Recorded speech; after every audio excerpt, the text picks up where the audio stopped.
തൃശൂരിൽ സുരേഷ് ഗോപി നടത്തിയ പ്രവർത്തനങ്ങൾ വിലയിരുത്തുന്നതിൽ പാർട്ടി സംവിധാനത്തിനും തനിക്കും വീഴ്ച പറ്റിയെന്ന് കോൺഗ്രസ് നേതാവ് കെ മുരളീധരൻ തുറന്നു സമ്മതിച്ചു.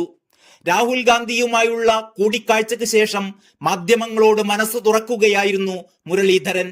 തൃശൂരിൽ ക്രൈസ്തവ വോട്ടുകളിൽ വിള്ളൽ വീണു എങ്കിലും മറ്റു മണ്ഡലങ്ങളിൽ ചോർച്ച ഉണ്ടായിട്ടില്ലെന്ന് മുരളീധരൻ പറഞ്ഞു. നിയമസഭാ തിരഞ്ഞെടുപ്പിന് 2 വർഷം മാത്രമുള്ളപ്പോൾ എല്ലായിടത്തും പോയി മത്സരിക്കേണ്ട കാര്യമില്ല എന്നും മുരളീധരൻ പ്രതികരിച്ചു. ആ നിലക്ക് മുരളീധരന് താല്പര്യം നിയമസഭയിലേക്ക് മത്സരിക്കാനാണ് എന്ന് വ്യക്തം. മത്സരിച്ചു ജയിച്ചാൽ മുഖ്യമന്ത്രിയാവാനുള്ള സാധ്യതയുമുണ്ട്. തൃശൂരിൽ ജയിക്കാൻ ബുദ്ധിമുട്ടുണ്ട് എന്ന് പ്രതാപനും തന്നോട് പറഞ്ഞില്ലെന്ന് മുരളീധരൻ പറഞ്ഞു. പത്മജ BJPയിൽ ചേർന്നത് 1% പോലും തന്റെ തോൽവിക്ക് കാരണമായിട്ടില്ലെന്നും അദ്ദേഹം കൂട്ടിച്ചേർത്തു.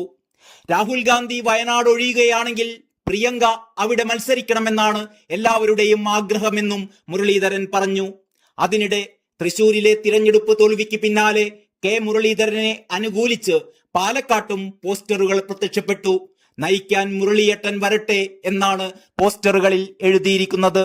പാലക്കാട് ഉപതെരഞ്ഞെടുപ്പിൽ UDF സ്ഥാനാർത്ഥിയായി കെ മുരളീധരൻ മത്സരിക്കണമെന്നാണ് പോസ്റ്ററിൽ ആവശ്യപ്പെട്ടിരിക്കുന്നത്.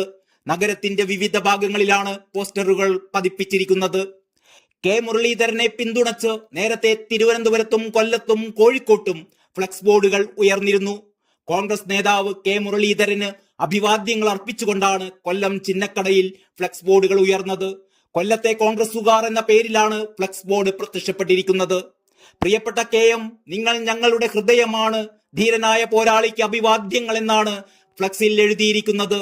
നയിക്കാൻ നായകൻ വരട്ടെ എന്നാണ് തിരുവനന്തപുരത്തെ പോസ്റ്ററിൽ എഴുതിയിരിക്കുന്നത്. വർഗീയതക്കെതിരായ പോരാട്ടത്തിന്റെ പ്രതീകമാണ് മുരളി എന്നും പോസ്റ്ററുകളിൽ പറയുന്നു. News desk Kalakaumudi.